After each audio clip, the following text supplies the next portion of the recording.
Roastar Coffee Packaging, our favorite presenting sponsor, found online at roastery.app, prints great-looking bags for a host of your favorite coffee companies. Companies of all sizes trust Roastar to produce the packages worthy of their specialty craft coffee bean. At Roastar, it's their mission, it's their ethos, to help their customers tell their stories, big or small. Head to roastery.app to learn more about their quick turnaround times, digital printing, and small print runs.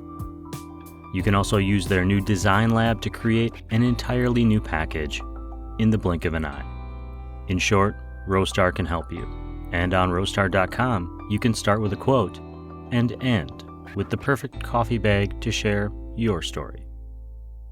Now, on to the show.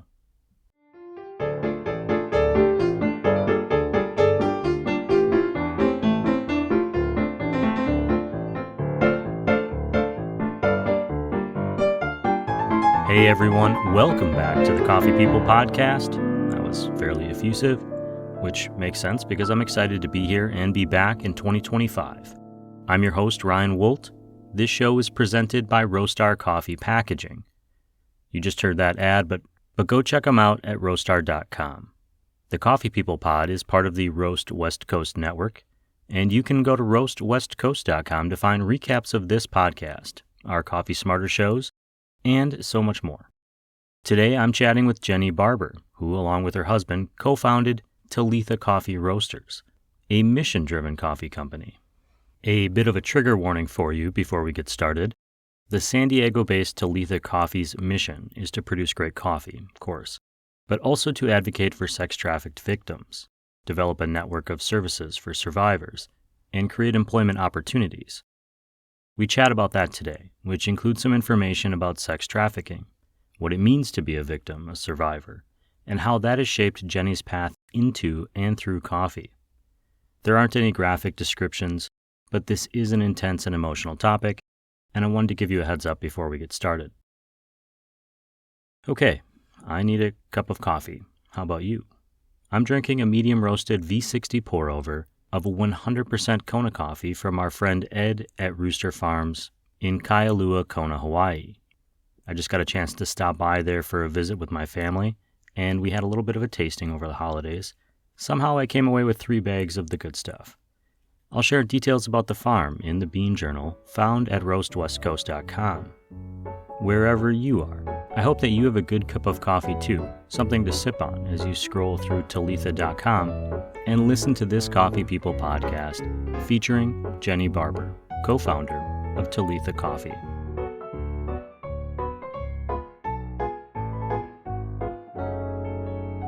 Yeah, I'm Jenny Barber. I am the co-founder of Talitha Coffee.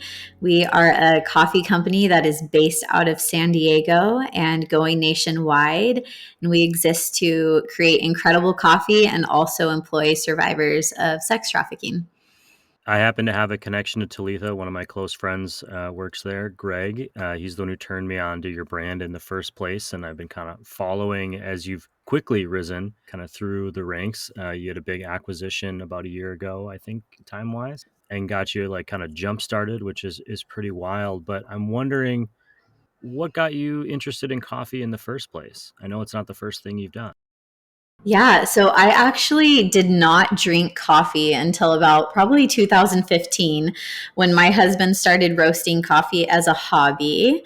He actually started on our stovetop with a popcorn popper, and it was just kind of one of those things. He had heard that you could do it, and we were very familiar with, the average everyday coffee that most people are consuming or purchasing for their homes. But we were hearing about this thing called third wave coffee, and also hearing that it was something that you could do and create at home. And so he was quite intrigued and started out really simply, whirly pop popcorn popper on our stovetop. And just even with that, we were like, wow, this is actually incredible. So he began to graduate to larger machines, and as he did, we discovered really great quality coffee and without all the pesticides and things like that. And I realized, I can actually drink coffee and enjoy it. And so that's when I really started getting into coffee. But Beyond that, we've been working in anti-trafficking for about 15 years now. And we have worked all over the world providing outreach and advocacy for victims of trafficking. And through that, we continue to see that there was a breakdown when it came to the end part of the recovery journey for survivors. So they would go through recovery programs. We would refer them, and they would end up coming right back to us in our outreach efforts because they were facing barriers to reentry. And so in that's really when coffee took off for us, because we began to wonder, what would it look like to take a skill that my husband had developed as a hobby and turn that into a practical way to help survivors rebuild their lives. I want to just provide a little bit of context for myself and anyone listening. When you say survivors, who are you referring to? Yeah, so we actually work with men and women, primarily women, who have been exploited through sex trafficking, through sexual exploitation. Some of them are coming to us because they have been, involved in trafficking on the streets here in the United States. Some of them have been exploited through the sex industry and coming from all different areas, but all of them are coming to us looking for hope and for an opportunity just to rebuild their lives. A lot of people who start coffee companies are doing other things and kind of dreaming of this lovely movie experience of running a little cafe and that kind of thing. But you already had this kind of thing that was really valued in your life and important to you. You mentioned using the skill to create more opportunity and advocacy opportunities for human trafficking victims. How did that conversation work for you and your husband, where you were thinking, oh, this is this thing that I do for fun on the side, but I want to incorporate it into our career life, our advocacy life? Yeah, so we were becoming really involved in the anti-trafficking movement, and we were providing outreach and advocacy on the streets of LA and, like I mentioned, all over the world. And what started out as a hobby for my husband, I think kind of grew quickly because we realized how great he was at it. And he was just selling coffee to, at first he was just giving, come on over, try this coffee I made on my stove, and then I think he graduated to a little be more on our counter. And it was, gradual steps from there. Then he kind of hinted at, maybe I could get a larger, like a 1 kilogram coffee roaster that we could, just put in the house or in the garage or something. And before he knew it, I purchased it. I was like, let's do this. And he actually started selling small bags of coffee just to help fund the work that I was doing on the streets.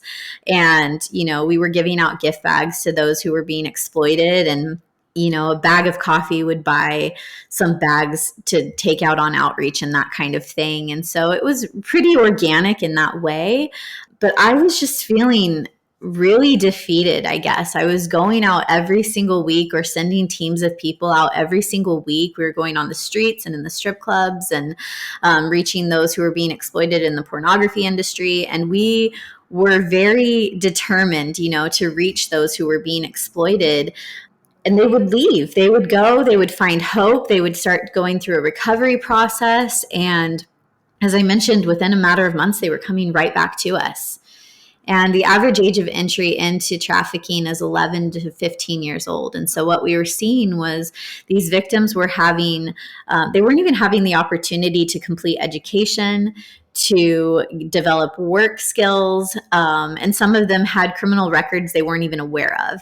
And so we were in this cycle, and I was feeling pretty defeated in that, but knowing that there had to be another level to the anti-trafficking movement that needed to be addressed here. So that's really when my husband was like, why don't we take what we bring to the table and do something about the problem? And so that's when he suggested opening up a coffee shop. So we started with a coffee shop in the San Fernando Valley in Los Angeles, and in 2020. So it was a pretty crazy time to start a coffee shop, but we did it, and we realized in that capacity we could hire maybe 1 or 2 survivors. And we knew that we wanted to address an issue. We wanted to be a part of something on a greater scale. And so that's when we reached out to a longtime friend and donor, Mike Glanz, and knew that he had a heart to create business that was highly successful and highly impactful, and prove that the two are not mutually exclusive, that you can create something that's really amazing on the business side, but also is making an incredible impact. And so we asked him to help us develop out the business model that would be really scalable and could sustain the rapid growth that we were hoping for. And he asked if I wanted to hire 5 or 10 survivors. And I said, I want to hire at least 1,000. And so that was the point for him where he actually became intrigued. He was like, okay, there's something on this. So he began to look at what does it look like to grow through acquisitions and develop out this coffee model in that way, but to do it with something that's creating not just a nationwide coffee brand, but also a nationwide impact. And so that's when he completely pivoted his life and joined us. And at the end of 2022 is when we made our first acquisition.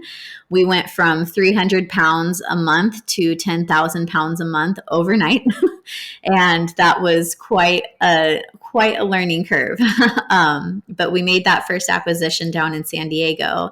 We have continued to acquire companies, and we have cafes, we have multiple roasteries that we've streamlined all of production into one facility.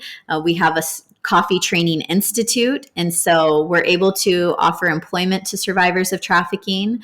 Through our coffee training institute, we are offering specialty coffee training to wholesale customers, to the public, but we're also able to scholarship those for survivors. And then we have the Talitha Survivor Care Network, which is offering holistic care. So everything from therapy, support groups, legal services, reunification with children, work skills, all of that kind of stuff, just to really make sure that survivors are having not just the practical assistance of job placement, but they're also able to have those other tangible things that they need in order to really succeed in reentry. I find it really interesting, this idea of entering the industry in an acquisition state of mind. That's, it's just not a story that I hear a lot. I've done 300 of these episodes, and it's maybe once or twice. How has that, going from, you said 300 pounds to 10,000 pounds overnight, expanding into areas that maybe not your initial focus, or finding new challenges, how do you manage that from a business side when the advocacy is such a key component for you? Like, you're obviously very passionate about it. Yeah, for sure. I think that we have actually been really surprised by the response. Whenever we acquire a company, it's not like they initially signed up to be a part of a coffee company that had a cause behind it, right? But we've actually been so encouraged by the response, because we have a high value for change, and we talk about that a lot. We realized early on, if we're going to be a company that is growing with this model and a company that's working with survivors of trafficking, we have to have a value for change, right? We have to be able to adapt.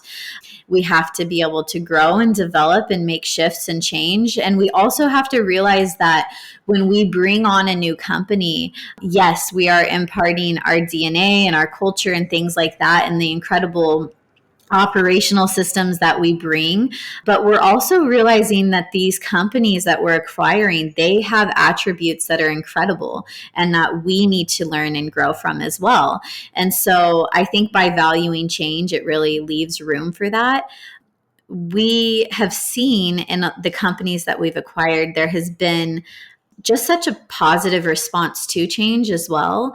I think a lot of times people go after building their careers, the thing that's missing is the purpose. You can build all the skills in the world, all the talents in the world, all of the success in the world, and then kind of get to this point where you ask yourself, but why? What was all of that for?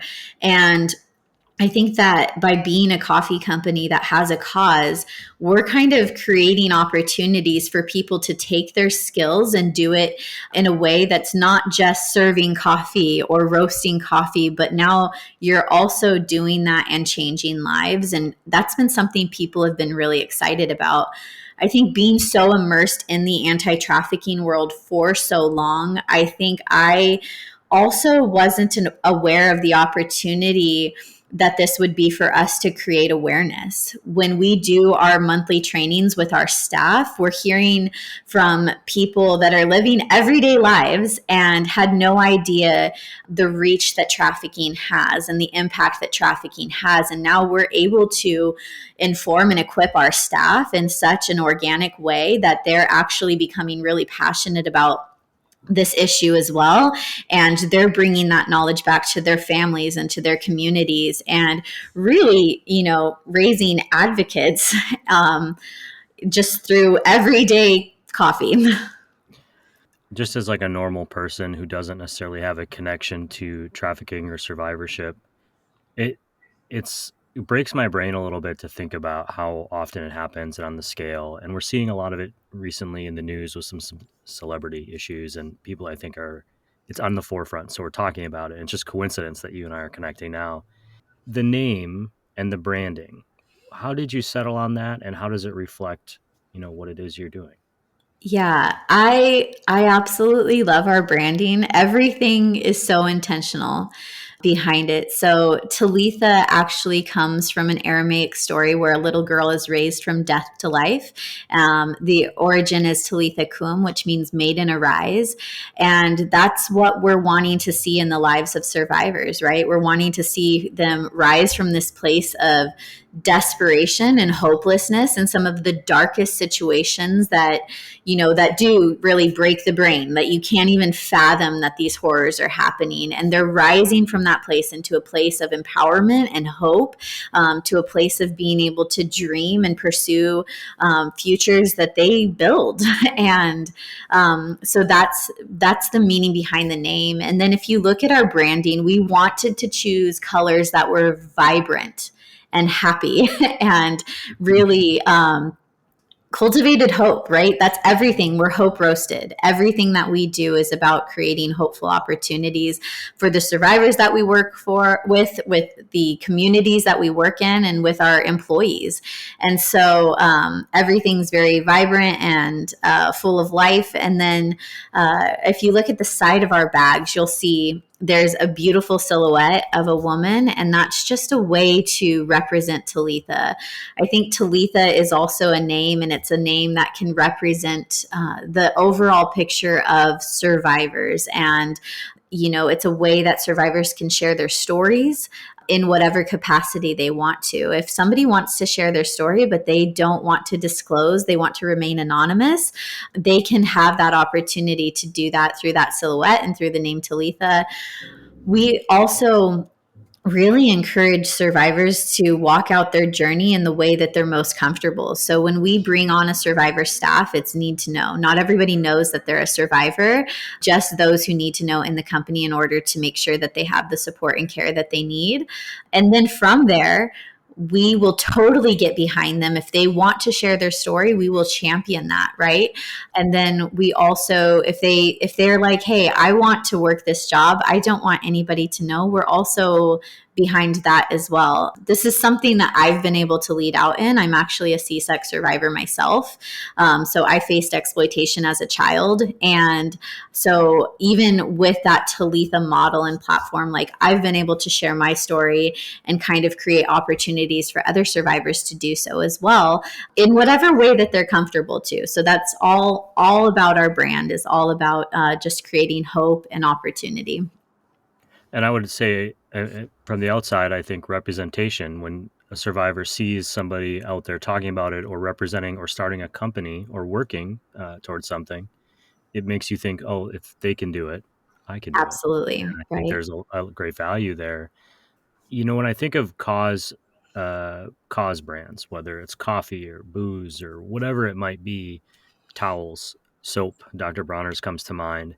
I don't always think about the product first, the quality of the product. But you and your husband had this thing as a hobby where you were learning and caring about craft and specialty coffee. Do you find it a challenge to convince people that you're also doing the coffee side in a certain way, or is that secondary? Does that matter as much to the company and the brand? How do you address that question? We are all about creating an excellent product, right? We want to create an excellent product that is accessible to everybody. So we have been able to create multiple different coffee blends and single origins and all of that at price points that are still accessible and not exploiting people. So the thing that I love about coffee is that we can fight trafficking and exploitation all the way at origin. We can do that by partnering with farms that are having everybody sign code of conducts, and they're making sure that they are treating people fairly and paying people fairly. And we don't have to compromise on that front, but we're also all about intentionality. So every single bean that comes across our warehouse is roasted with intentionality to its best capacity. And the reason why we're so adamant about that is because again, we want to prove that you can be highly successful and highly impactful. And I think that part of being successful is creating an excellent product. I think it's also really important for the survivors that we're working with. We're inviting them into a company that is roasting with excellence, and we're inviting them to be a part of something that is incredible that they can actually be really proud of.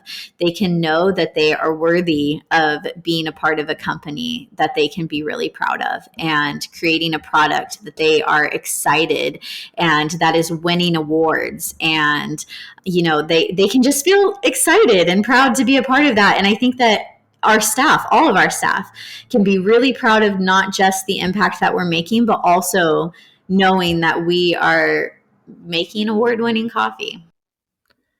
I'm wondering how you feel about, you brought up the term hope, and we're at a moment in history where hope seems to be lacking a little bit, or it's not as easy to find. You got to work a little harder for it. What is the value of hope when you're in a dark place, in your opinion? Or what is that value that providing hope to a group of people, what does that mean to you as an opportunity? Yeah, I think hope gives us the inspiration to just take another step, right? It's believing that there can be more than the reality that we are currently in, right? That we continue to, like you said, it's something that we have to work for a little bit more right now. There are seasons in life that are like that, right? Regardless of where everybody, even as a nation, where we're all at, whatever it is, where the world is. I think that there are going to be times in life where things feel a bit foggy, where things feel a bit muddled, and you're kind of like, I don't know how we go forward from here. But I think that hope is something believed for. It's knowing that there's got to be more, right? There's got to be an alternative future, an alternative way, all of those things. And I think that oftentimes when you are in the darkest of situations, it's really hard to have hope. It's hard to believe that there could be anything other than what you're experiencing. And by being a company that is creating hope, what we're doing is we're saying we're coming alongside and we're creating opportunity. We're creating the resources that are needed, and we're believing in you. So I think even in my life, I was able to escape a lot of the darkness because I had people that showed up. I had people that continued to call out my potential and the value on my life. And because of that, they were so insistent about it that at some point I was able to reach and grasp for that hope myself. And I think that that's what we want to be as a company. We want to be the people that are saying, hey, we see you, we believe in you, and we're here to create opportunities, and not just constantly, be handing out assistance, but also to get you to a point of setting goals and believing and really creating your own path forward, and achieving independence and all of those things. And so I think I think that we forget how powerful that can be for people. I think that in a time when sometimes it feels like hope is hard to find, it's important to continue to speak it out, right? To continue to say there is hope, there is opportunity, and believe for those things. And you never know the way that your life is going to have impact on those around you, right? So I think that the people who were reaching out to me and, speaking encouraging things over me and calling out who I really was and my potential and all of those things, they never knew where I would end up. They didn't know that I was going to end up creating a huge coffee company with a group of other people who had no idea and all of these things. None of us knew where our lives were going to end up. Those people didn't know the power of their words over my life, but now look. So I think that it's important to realize that our lives have impact on others around us too. I heard this phrase recently. I can't remember. I think it was in a show, and it was "find the crack in the darkness." And there's always a crack somewhere. You just got to find it, and you might have to search for it. But you mentioned something just now about you don't know where your life is going to go, and you didn't know that you'd start this company. It wasn't like some plan you had from early on. But that makes me wonder if you feel like you're an entrepreneur at your core, or if it was an accident of advocacy that gave you this opportunity. Do you think if this advocacy wasn't your focus, and I know that's hard to imagine necessarily, Mm-hmm. we're dealing a little bit in hypotheticals, but would you be trying to start a business on your own anyways? I mean, the entrepreneurial mindset is a little bit different than going to work 9 to 5 and making donations or Yeah, showing up to for volunteer. sure. Yeah, that's a great question. I am a true maverick to my core. Like everything about me, like you take all of those personality tests and all of that stuff, it is like all of my scores are 100% blaze my own trail maverick to the core. And I'm also definitely a pioneer to my core as well. And so some of my earliest memories of being a child were creating little businesses, which is hilarious. So, my dad worked in the whole construction world, and so whether it was selling water to other construction workers or making egg salad sandwiches and selling them to the other workers and driving them around in my Barbie car and making deliveries, whatever it was, like I think there's always been kind of that pioneering business spirit inside of me. I've also pioneered a nonprofit that's also still doing incredible work. And so I think it's always been in there. I don't think if you would have asked me early on, like, is this what I thought I would be doing? Of course, I don't think I would have said that. My husband came in with the coffee skill, and that's why, I am not the coffee person, right? I definitely bring the impact and that kind of pioneering thing. But, I think when you begin to partner your skills with other people as well. So, you had me who was very active in the anti-trafficking world and a pioneer. And then you had my husband who's also very pioneering and incredible at coffee. And then you have Mike, who is incredible in the business world and scaling and all of that. And you kind of brought all of these skills together. I really think that that's what was able to ignite everything that we're doing. And then, not to mention all of the incredible other people, you mentioned Greg, who's doing our operations, and he's just a whiz with that stuff and making connections in our operations world. And then we have other people on our team that are just so excellent at what they do. And then the cause is really what pulls us all together, which is incredible because we all came to the table to do something to make a difference. Mm. Just to clarify, you mentioned your nonprofit, but Talitha is not acting as a nonprofit. It's No. acting as a for-profit in the idea that it's creating a successful business that can continue, correct? Yes. Yeah. Talitha is for profit on purpose. So we did that again because we really want to show that business can be highly successful and highly impactful. And we really believe that in the business world, we can have an even bigger impact. And so I think a lot of times people think and can kind of get stuck in this mindset of like, if I want to do something great for the world, I have to go in the nonprofit realm, and I really have to kind of stick to that side of the world. But it's just not true. I think that we can be intentional to make a difference in whatever we bring to the table, whatever our business model is. There are ways that you can be changing the world with your model. There's an interesting dynamic with nonprofits where I think the world looks at them and thinks you should be doing this out of love and not necessarily making money or you should be living basically can't even say that word. You should be living just enough to pay your bills, but you're doing this for love, when in reality, the more we reward nonprofits, the more successful they can be. And you're kind of just saying, well, we're going to do the same thing, but we're doing it without that label holding us back to some extent. Not that that's the only thing. Mm-hmm. You mentioned earlier on, and I have in my notes here, the Talitha Care Network. What is that?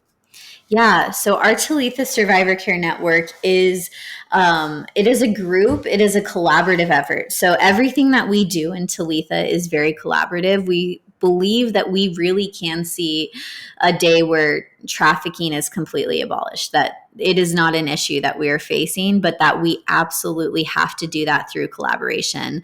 I don't think any one organization is going to end the issue, right? But it's going to happen because a bunch of people come and bring their skills to the table and really fight together to make a difference. And so the Talitha Survivor Care Network is an expression of that. So we really began to create it from a place of making sure that our survivor staff had the resources that they needed. So, as I mentioned, the therapy, support groups, life skills training, legal services, all of those types of things.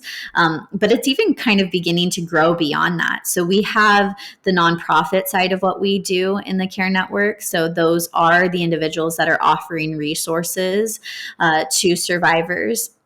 And then we have the businesses that are also a part of the Talitha Survivor Care Network that are providing additional employment opportunities for survivors. So if we don't have a position that's available, we can refer to other places that we know can hire survivors with care and support. Or if a survivor comes to the end of their journey with us and they want to try something new or launch out to something that gets them closer to their goals, we have businesses that we can reach out to in that way too. I think there are about 80% of victims who leave trafficking actually end up being re-exploited and returning to the life. And of those who succeed, only 20% of survivors are able to succeed in work environments if there are not support networks put in place. And so we're really going after creating opportunities to see that change. We want to see survivors to leave the life. We want to see them go through recovery, and then we want to see them launch into successful and thriving lives. And so that's why the Talitha Survivor Care Network exists. It's actually been really incredible to watch this network develop, because now our nonprofits are actually working alongside each other and bringing strength to one another and kind of teaming up their skills, and even talking about like, hey, let's open a safe home together and things like that, which is really incredible. Yeah, so it's really becoming a networking opportunity as well as creating opportunities and services for survivors. That 80-20 number is fairly devastating to hear. I'm wondering, is there a structural reason that you could, I mean, obviously we're digging too far deep into that, but that a structural reason that success is so fleeting?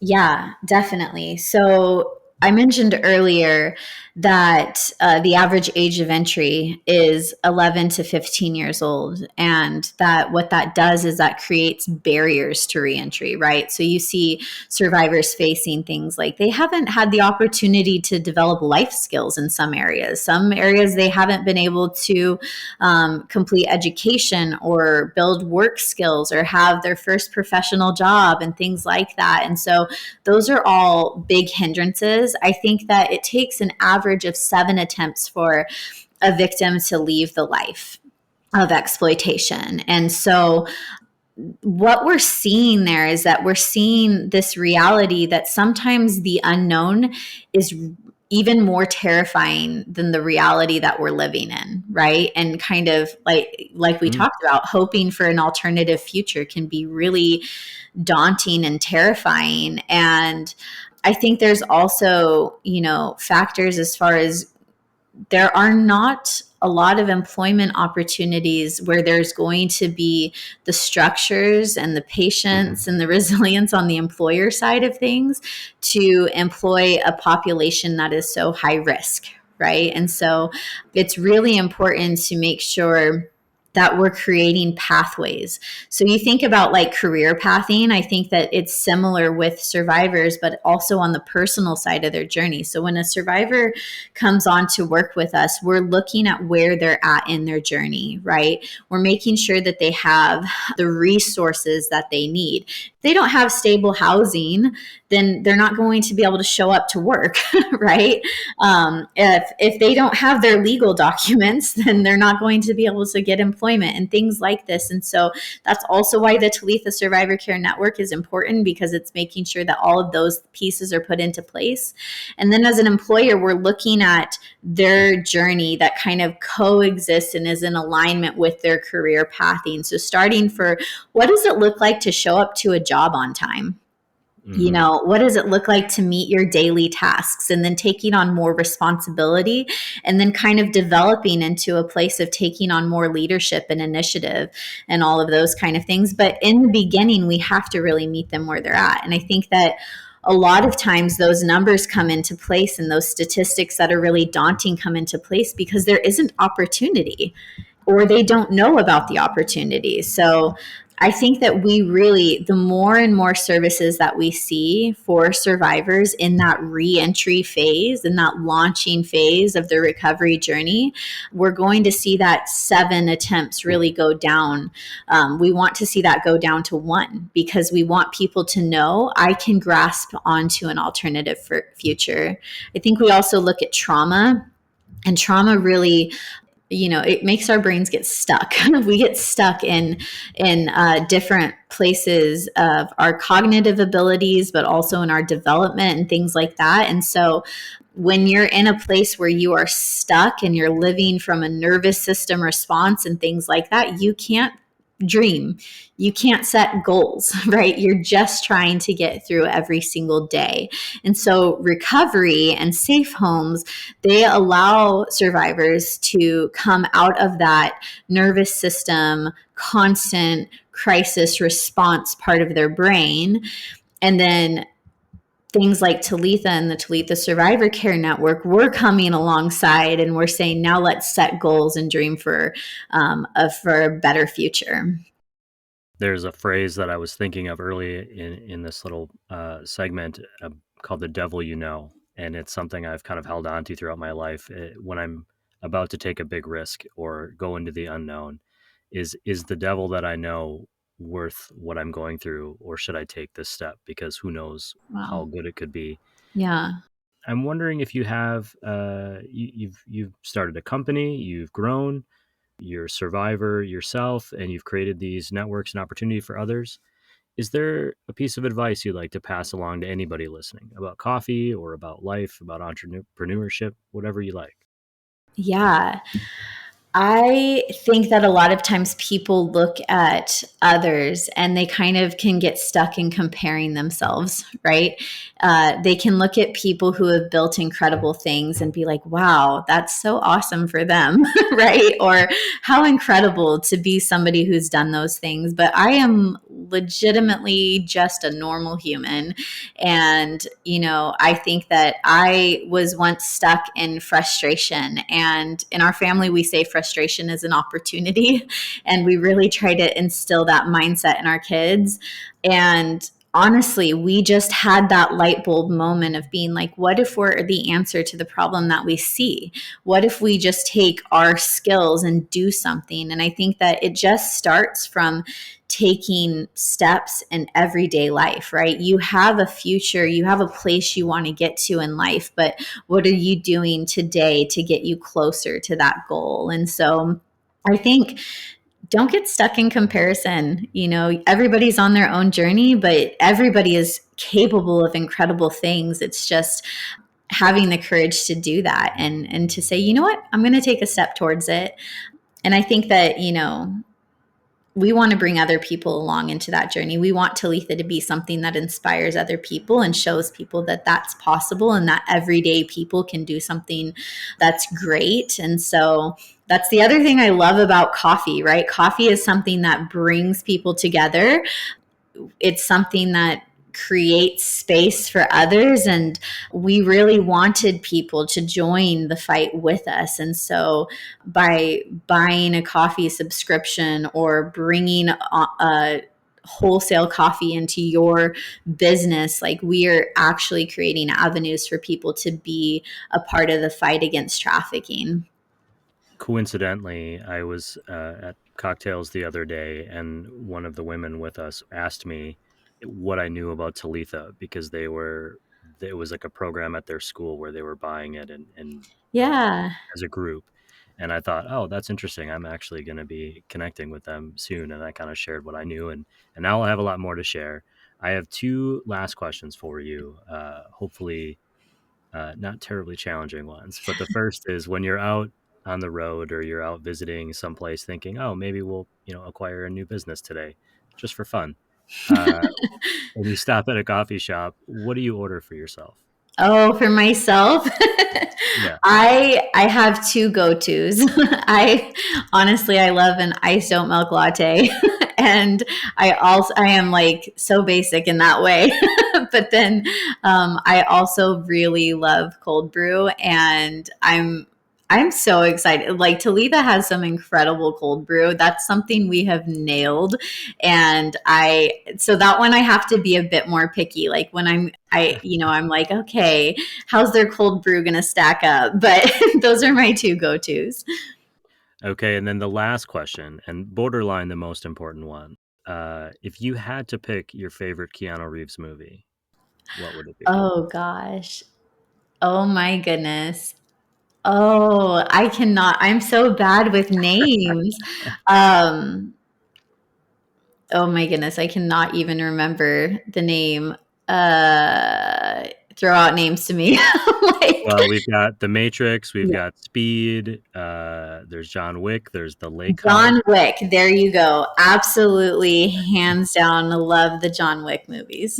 Yes, except for like a minute that I fast forward through in the beginning, of the very first one, because I didn't watch that movie for years, almost 10 years, because I had heard about the scene with the dog, and I was Oh, like, I know. I know. It's so I Google searched what is the minute that happens, and I just skipped it. And yeah, yeah. It's like so gut wrenching, right? Because you're like, that was all you have, like that. Yeah, that's I devastating, right? I find this incredible dynamic with Keanu Reeves, and it's one of the reasons I asked this question, where he seems like the most hopeful person, Yeah, especially in Hollywood and famous people generally. And yeah, then he's famous for these roles, which are, for John Wick in particular, which is pretty aggressively not hopeful. yeah. And I just find that dynamic wonderful. Jenny, thank you so much for spending 45 minutes chatting with me and taking time out of this journey to build something. And I certainly am looking forward to seeing where it goes. Yeah, absolutely. Thank you so much for including Talitha in what you're doing.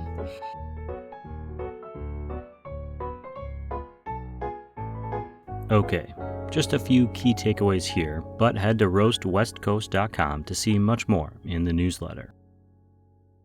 Jenny didn't actually get into coffee until 2015. That's when her husband started roasting on a stovetop hopper at home. It's a more recent hobby, but they've turned it into an opportunity to start a business that meshes with their efforts in anti-human trafficking, which has been part of their life for much longer than coffee, already 15 years and running. It's a cause that's close to home, as Jenny was once a victim.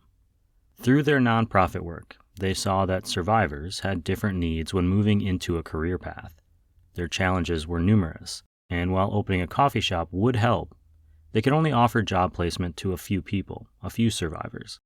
Talitha is their effort to create a much bigger opportunity through acquisition, which will enable them to offer more and more opportunities as the company grows. Of course, they couldn't do it alone.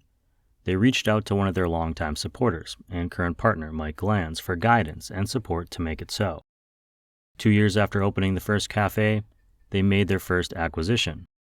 Overnight, their roasting pounds went from 300 to 10,000. But they didn't stop there. The growth has continued with more education, more training, more support and advocacy occurring as they've pushed the boundaries of the business. During an acquisition, Talitha imparts their ethos, their DNA, on a business that may not have thought they would ever be part of a mission-based company. But the response, according to Jenny, has been positive, as they've imparted purpose beyond the job to their new partners, who, in turn, have turned into passionate advocates for a brand that roasts coffee and offers hope for many that the next step into a different place is still possible. All right, that is our Coffee People podcast for today. Learn more about Talitha Coffee's mission, their survivor network, and brand ethos on Talitha.com. You can also follow them on @Talitha Coffee Roasters on social media. You'll find all of those links in this podcast's show notes or in our newsletter, which of course you find at roastwestcoast.com. I hope you sign up there. We send about 1 email a week on average.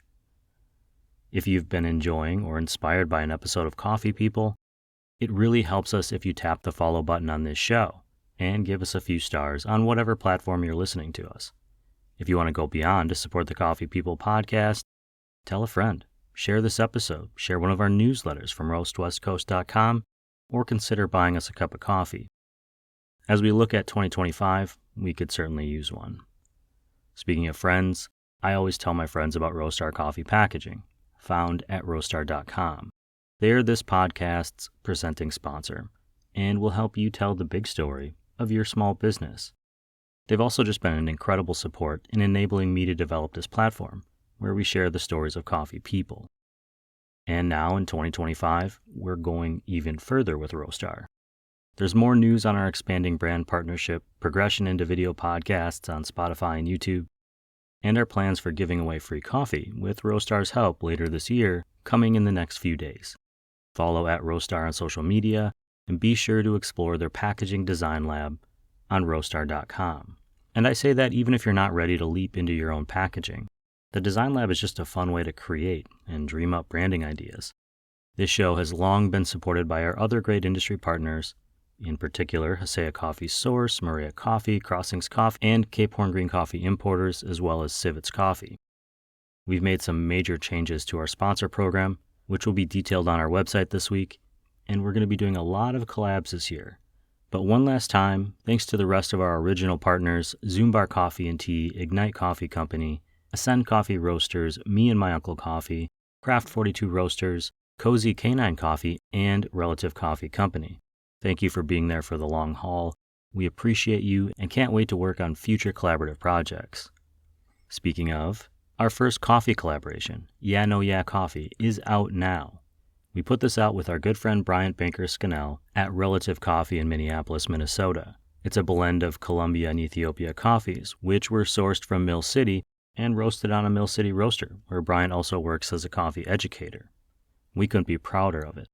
Bryant has been absolutely crushing the roasts, and I've been really enjoying it, mostly as a traditional AeroPress with the Prisma adapter. I do 20 grams of coffee, 50 grams of water, stir 5 times or so, and let it sit for about 75 seconds before beginning the press down. I suggest you give it a try. I'll put that recipe in this week's newsletter.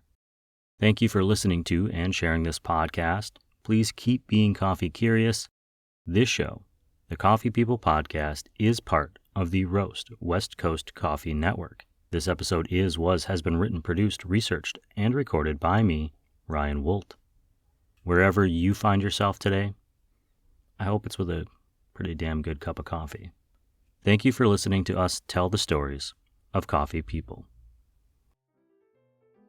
Oh, and I almost forgot, cheers to Kim Z. You have been supporting this show since the beginning, and I just wanted to say thank you. I'll make sure I reach out, but wherever you are, Kim Z, I hope you have an extra special cup of coffee today.